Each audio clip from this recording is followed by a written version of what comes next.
Thinking back on everything that happened this summer, he started to look sheepish.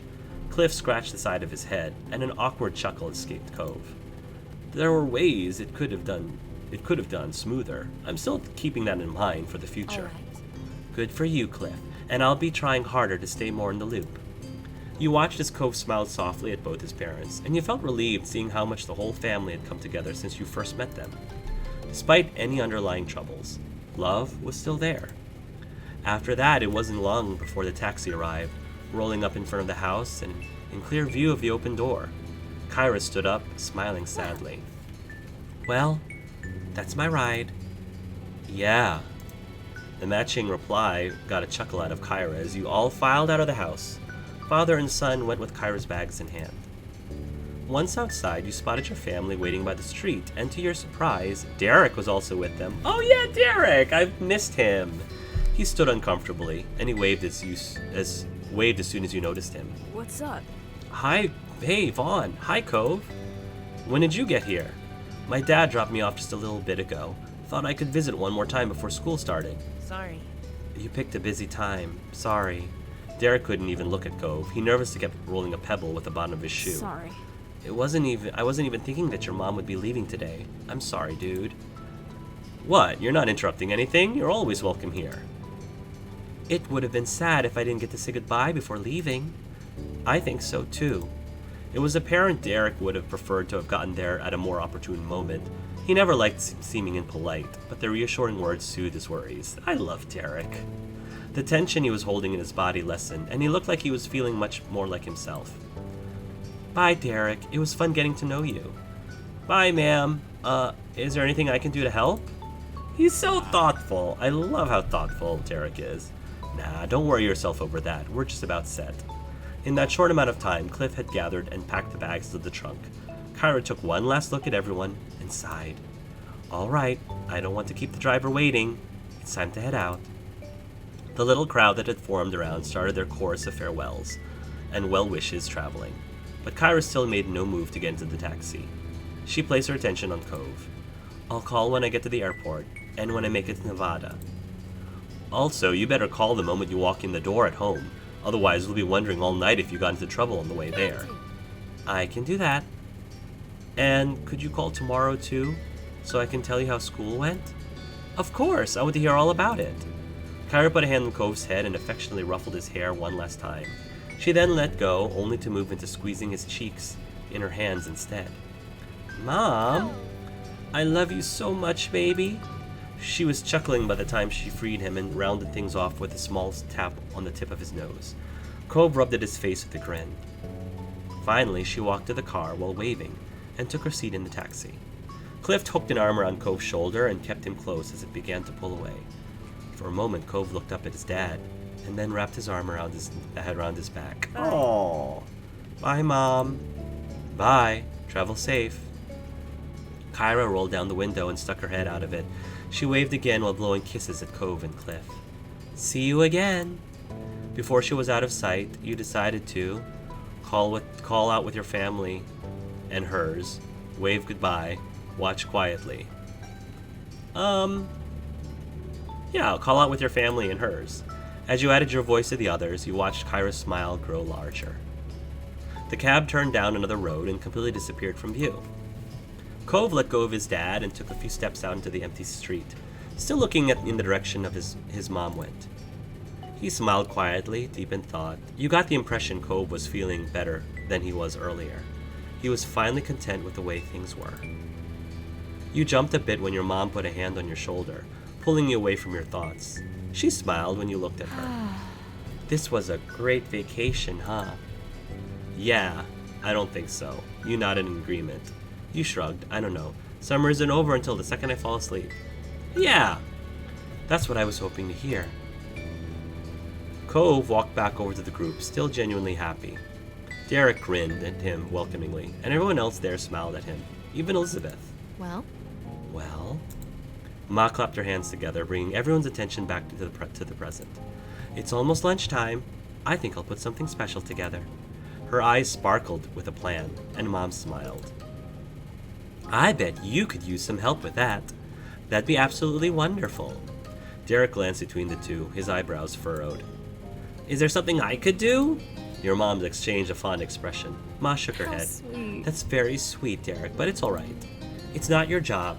Technically, your dad left you under Cliff's watch. You're meant to be taken care of by him, not doing chores for the neighbors. Mom laughed a little over her own joke. You watched Derek look away, discouraged. It's okay. I don't mind. He was a little bashful about it. You wondered if Mom's joke had just reminded him that he wasn't initially meant to be invited for lunch. It was getting a little awkward. Mom grinned sympathetically. Her comment was meant to lighten the mood, not bring it back down. Ma tried again to get things moving forward. Why don't you kids go have fun? You all can come back in about an hour. We'll make enough for everyone. Mom nodded in agreement. Another stunning idea, Lonnie. Thanks. Thank you. Thanks. Yeah, thank you. That sounds like a plan, then. I don't want to cramp her style. I've got some stuff to work on, so I can be out of your hair this afternoon. You should come by later, too. No reason you should be the odd man out. Mom seemed amused as Cliff rubbed his neck nervously. He grinned a wavering, but pleased Thanks smile. very much. I appreciate the invite. He looked over the assembled crowd with knowing glances. I can help too. With as many people as you're feeding, that's going to be a lot of food. Didn't you hear what we told Derek? It wouldn't be fair to make you cook when we're the ones who are inviting you in. Ma raised an eyebrow and Cliff waved it Come off. on. I insist. Derek would be missing time with his pals. This would be a break for me. I'm quite the chef.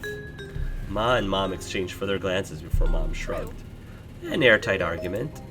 If you're sure, we'll be happy to have you, Chef Cliff. Cliff's grin widened and seemed more hyped than you'd expect him to be about helping with lunch. Cove shook his head, a fond smile on his face. Then all us grown-up people will be heading inside. I assume the rest of you kiddos are staying out? Maybe not all of them. Ma tilted her head, a silent question for Elizabeth. Your sister thought for a moment. I'll stay with the kids. That's fantastic. That's great. Both your moms smiled at her, while Derek and Cove didn't seem to appreciate her phrasing. But with the plan decided, all three parents waved and headed for your house. It was just you teenagers now. Elizabeth looked at you and the others, a curious expression on her face. So what now? You silently wondered if Elizabeth only stayed out with you to avoid getting roped to work. Then again, she could just genuinely want to hang out. You couldn't tell with your sister. Cove spoke up after no one else did to answer Elizabeth's question. Want to go down to the shopping street? It's been a while, and I don't think there's a lot of other things we could agree on. Yeah, sure. Sounds awesome to me. Unlike you guys, I haven't been there 1,001 times. It's new to me. Let's do it. Okay, if you guys really want to. There's nothing else to do. Let's do it. You strolled across the road as a group, down to the beach, and then to the left. It took less than 15 minutes to arrive, one of the conveniences of Sunset Bird. The four of you looked around at the familiar shops, trying to see if anything caught your attention this time. Derek was the most enthusiastic. He checked out every stall with his eyes wide with wonder. Elizabeth and Cove were in good spirits as well. That's so cool! He ran over to a street magician. Oh, I wonder if it's the same street magician, who was currently doing a card trick for a group of enchanted tourists. Derek clapped when the magician showed a middle-aged man his card. Derek turned back to the group with a curious gleam on his face. What does it take to perform here anyway? Do you have to ask somebody, or do you just show up and start doing stuff? Who would you even ask? It's a public street. Hey, Miss Mayor, can I pull a rabbit out of my hat? Please, Flopsy is well behaved, I promise. Derek chuckled, his eyes searching up and down the scene. Maybe there's a boss of the shopping street. No one does any of this around my neighborhood. It's just regular stores behind walls. It's different if someone wants a real store. But here, I'm pretty sure people are just putting on their little shows whenever they want to and do whatever. That's so neat. Would we be allowed to do something too? Cove laughed, and Derek began almost vibrating with excitement. Elizabeth rolled her eyes. What would we do? Well, I don't know what. Not yet. I mean, I just found out it's a possibility, you know. But there's got to be something. We know cool stuff. I'm sure if we think about it, we could plan a show that'd really get a crowd pumped. You thought it was a great idea and wanted to be a part of it. You felt he could try this idea on his own. You thought Derek needed to abandon the bad idea. Stat. You gave a look to the two others. You thought it was a great idea and wanted to be a part of it. I'm in. Woo! Nice. I knew I could count on you. Now we just need the act. It'll come to us. Right. With some amusement, the gang continued to pursue perused the stalls. Elizabeth found some earrings with a dangling, badly misprinted globe that everyone laughed at. Cove picked out a blob as Iceland, but Derek thought that it had to be Greenland. This is a world with what looks like 9 continents? I think you're both wrong. You want to decide with Cove. This is a world with what looks like 9 continents. I think you're both wrong. You want to decide with Cove. You backed up Derek. You agreed with your sister. No, it's Australia. You stayed out of it. I don't know what Derek said. Nice. I'm going to see what happens if I back up Derek. I'm going with Derek. That's definitely a Greenland-looking blob. Thanks. Oh, thanks, Fawn. Suddenly Cove froze. You stared at him and then tried to see what caught his attention. When you saw a familiar face down the way, it all made sense. Is this Jeremy? Between the crowds, his bright hair stood out like a neon green bowl in a kitchen sink. It was Jeremy. Jeremy slowly drifted his eyes down the street, and his eyes widened in mutual recognition. He definitely noticed you.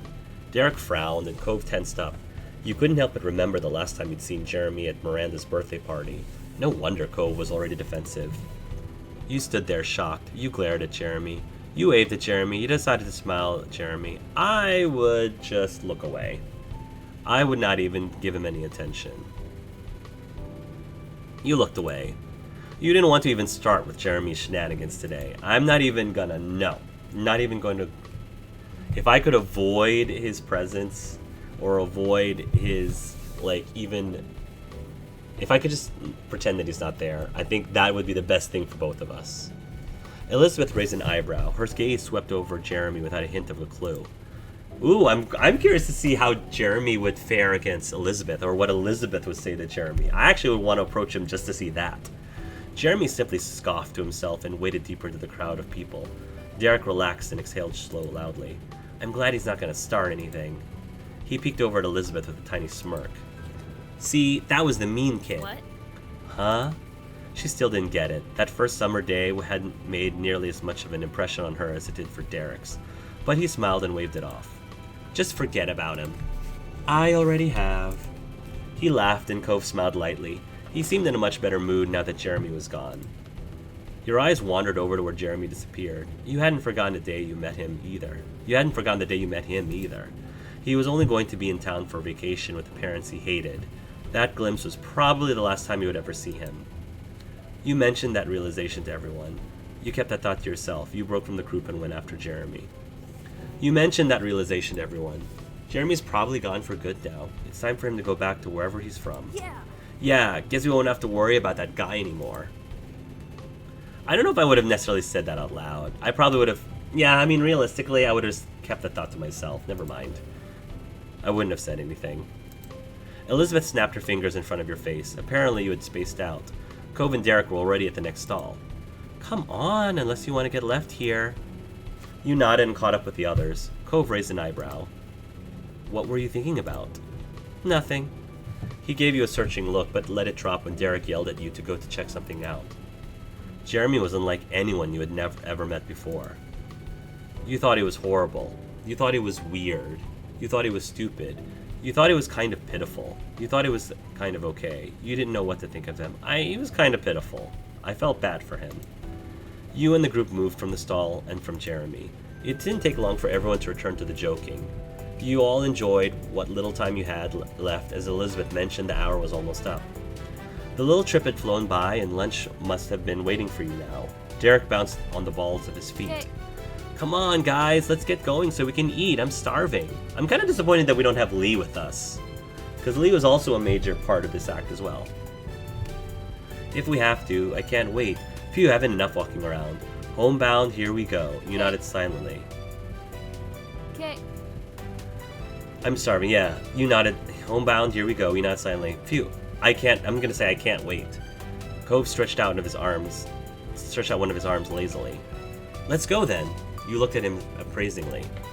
You asked Cove to carry you back to the house. You nodded. I'm not going to ask Cove to carry me back to the house. You nodded at him. Then you followed Elizabeth as she took it upon herself to lead the way home. She walked fast, much faster than Derek preferred. She kept gaining a lead, and then Derek would jog back up to the group. With Cove's long legs, he had no trouble keeping up. You moved to the front with Elizabeth. You walked side by side with Cove. I'm gonna stay with Derek because I don't get to hang out with Derek very much. I'm not one of those people who, once I become in a relationship, I'm not attached to the hip with them all the time. I kind of want to be able to still, continue forging friendships with people. Because I've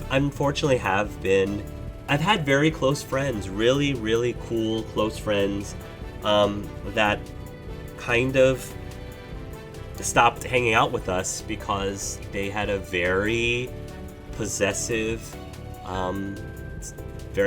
significant others, to the point that they actually forbid them to spend any time with their other friends. It was really unfortunate, in my opinion, and that's not the kind of relationship that I want to be in, and that's not the kind of relationship that I want to offer to somebody else.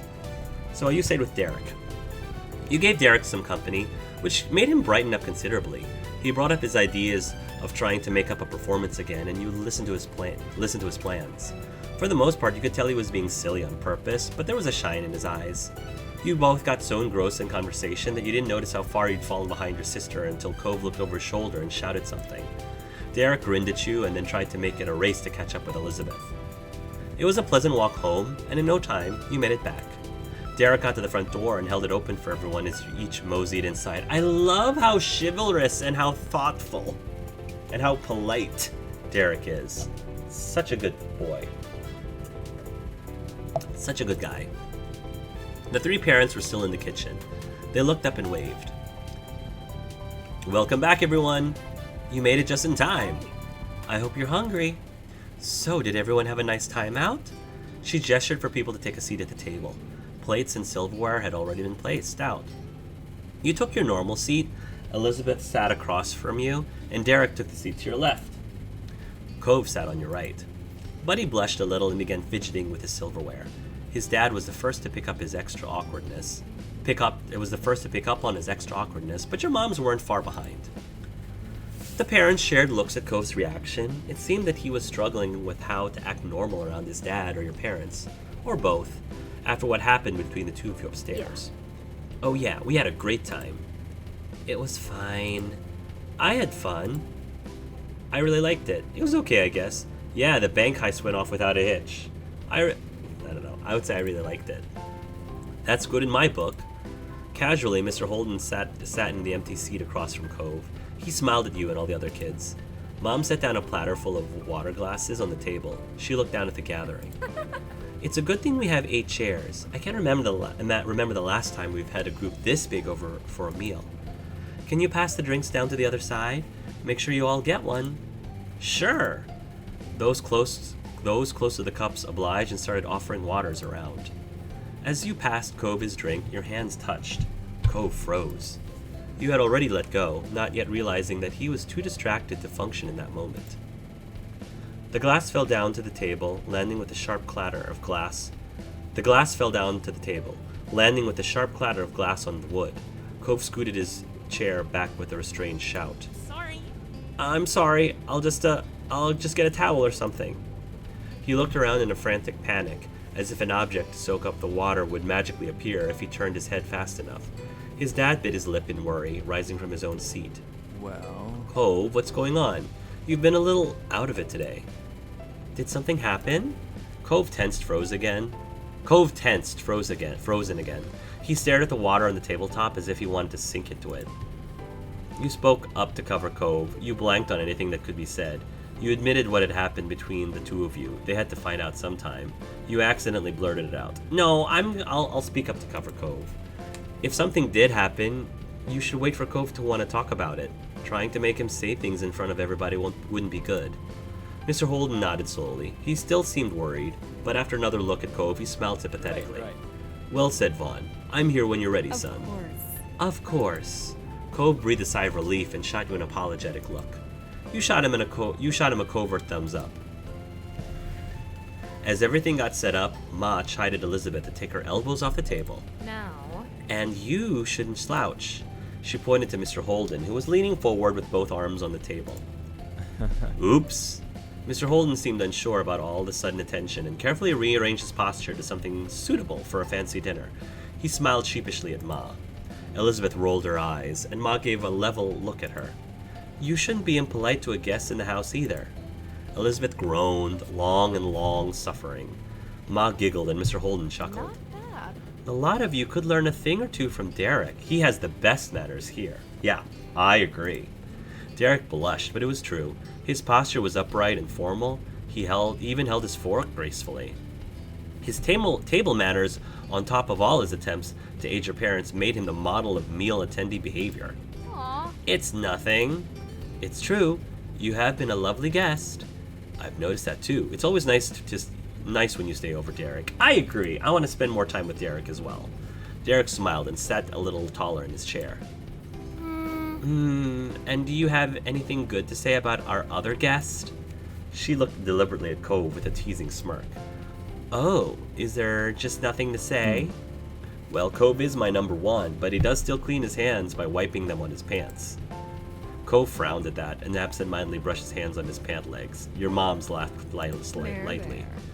Elizabeth, you should know, after all these years, Cove is hardly a guest anymore. Cove smiled awkwardly. Thanks. Manners. Who cares? I don't think it's that big of a deal. You teased Cove for his bad habit. You complimented Derek on his politeness. You joked that Derek was basically an adult. You kept quiet and took a bite of food. I would probably joke that Derek was basically an adult. Yeah. Next time, Derek really is going to stay inside to cook. He's practically a mini adult. If he's joining us grown-ups, then you're going to have to treat him like one. Okay, so, Mr. Suarez, how go your taxes? Derek shook his head and chuckled. Everyone ate their meal together and continued to hang out for the afternoon. After the food, you and the others played a couple games and talked about plans for the upcoming year. The time passed by quickly, and soon it was time to part ways. Mr. Holden talked to your moms, and Cove drifted over to you, knowing that as soon as his dad finished up, he would be leaving. It'd be cool to stay, but we have some stuff to do before everything closes today. Okay. Yeah, bye. Could you move? I need the phone. Cove raised an eyebrow, and Elizabeth impatiently gestured behind him. Cove realized he was standing right in front of where the receiver was placed. He sidestepped out of the way and shook his head, clearly thinking Elizabeth was rushing too much. Your sister made a beeline for the phone and started dialing the number of what you figured was one of her friends. Knowing Elizabeth, she was going to be on there for a while. You, Cove, and Derek shuffled closer to the door. It seemed like Mr. Holden was wrapping up his conversation, so everyone started saying their various farewells. Talk to you later. See you later, Cove. We gotta do this again sometime. Yeah, see you. Cove turned to you and smiled slightly. Bye, Vaughn. You hugged Cove goodbye. You patted Cove on the back. You nudged Cove's shoulder. You ruffled Cove's hair. You waved. I would hug him goodbye. You stepped forward and spread your arms wide. Cove only had a moment to react before you encircled him in your arms. Cove hugged you back tightly, and his chest rumbled as he laughed. His cheeks were slightly red, especially when he looked over and noticed that Derek had watched the whole thing. Derek smiled amusedly. Even Derek ships us. Seriously, dude, we'll have to hang out later. I'm gonna miss you during school. He offered Cove a high five, and the two boys clapped their hands together. Cove and his dad left soon after that. Your parents started cleaning up the house, and Elizabeth was still chatting to her friends on the phone. It was just you and Derek left. He elected to stay outside in front of the house to wait for his dad to pick him up. You decided to keep your guest company, although he was originally Cove's visitor. A light summer breeze blew through your hair, and Derek shifted his weight from foot to foot. Thanks for waiting with me. He kicked at the ground distractedly. Well, Dad's still gonna be a while, so you wanna go for a walk? Sure, I don't mind. Yay, more Derek time, I love this. The two of you walked down the street again, just wandering without a destination planned. It was a quiet stroll, too quiet for Derek being the company. You turned to him when you had noticed that he wasn't saying a word. That was unusual. Derek always had something you could chat about. You weren't sure if you should ask him about it. Somehow you ended up at the old park near the beach. You glanced over to Derek once more, still expecting him to say something, any second now. However, nothing came from him. In fact, now you noticed a frown creeping on his face. Derek smiled and then realized you were watching. At least his mouth was turned up. There wasn't anything that really felt happy in the expression. He turned away and the smile fell off his face. His eyes stared intently at the ground and you raised an eyebrow. Is everything okay? If you want to talk about something, I'm here. Derek, what's going on? You kept quiet. If you want to talk about something, I'm here. I'm a little sad. It's just, with school starting back up again, it's going to be harder to visit. I'm going to have homework and clubs and practices and everything else. Sucks. It really sucks. We go to different schools. Oh, I hate that too. His face screwed up and his fists were closing tightly together. This is really concerning him. What if we don't have time? You channeled some optimism in the conversation. You shared those worries. I would have some optimism. We'll make time. We can talk over the phone and have plans for weekends. It'll be okay. Derek looked up at the sky. It was orange and purple with little wisps of clouds scattered around. A plane flew high with a jet stream trailing behind it. Then he turned to the ground again. Derek's face was tilted far enough down that it was harder to read his expression. Hey, Vaughn, I actually wanted to talk to you about something, if you don't mind. There was a pause, and you waited for him to finish his thoughts. Sorry. I was just kind of wondering, do you like guys at all? Like, would you ever want to be with someone who was a boy? Sorry if that's weird to ask. I could be with a guy. Maybe. I don't know. You didn't answer him? I kind of don't want to talk about that. Nah, if he asked, I would be open. Derek's a cool guy. If he asked me a question like that, I would feel 100% comfortable being honest with him. I could be with a guy. Okay, then... He hesitated before finishing his question. So, what I mean is, just is there any guy you think of? Is there any guy you think is kind of cool that you like around here? Not at school or anything like that? He ducked his head further. You already knew the answer. You had confronted that very topic this afternoon. Well, I like Cove. I don't really want to say that. Yeah, well, I like Cove. Derek chuckled and looked at all surprised. Yeah, I kind of thought so. That's cool. I really hope things work out. Thanks for answering my random questions. I have a feeling Derek kind of had a crush on Vaughn too. But maybe in another Let's Play. Maybe in another one, Derek. He shot you a thumbs up. I hope we'll always be friends, no matter what. Oh, I love you, Derek. Derek is so awesome. Even if we don't see each other for a long time, or if we get really busy, I still hope. He cut himself off in mid your eyes. There was something serious to him, sincerely worried that you'd fall out of friendship. I hope so too. I want us to be friends forever. We're always going to be friends. I don't know what's coming. You nodded silently. We're always going to be friends. I'm not going to say I hope so. I'm just saying we're always going to be friends. Derek smiled, mostly to himself. He seemed a little more like the usual. Then for sure, we have to make the most of next year. Then the year after that, and the year after that. He rambled on for a while about things. We'll just make the most of every year. Right. You smiled and felt like your friendship was still strong. You didn't spend much longer at the park after that. Derek didn't want to miss his dad. So you both made your way back to your street. I really felt good that Derek was able to ask us a very, deep question like that, and it seemed like we were sharing a moment together. And it was kind of cool to kind of feel like maybe he kind of liked us too. After Derek went back home, you decided to settle in for the night. Stretching your arms over your head, you noticed that the living room and the phone were free. You took it easy. Oh, yay, Lee! Of course. I gotta get Lee into this scene. You called Lee. You picked up the receiver and quickly punched in the familiar number while going to take a seat on the couch. Soon enough, after explaining the situation to the housekeeper, Lee answered. Hey! Hey! Hi, Lee. Can you talk? Definitely. We practically have to. My gosh, can you believe it's almost time for school to start? What happened to our summer? School starts first thing tomorrow for me. Ew, and I thought starting next week was bad enough. Enjoy your last week. Oh, I will. I hope you'll survive your first day. I'm looking forward to it. Then I have nothing to worry about. You'll have a better chance at surviving. And at least summer was nice while it lasted, right? We were busy. Yeah. Fondly, you thought about all the best memories you made this summer. Lee was there for some, but there were still many you hadn't filled her in on yet. You reminisce about a moment from your summer.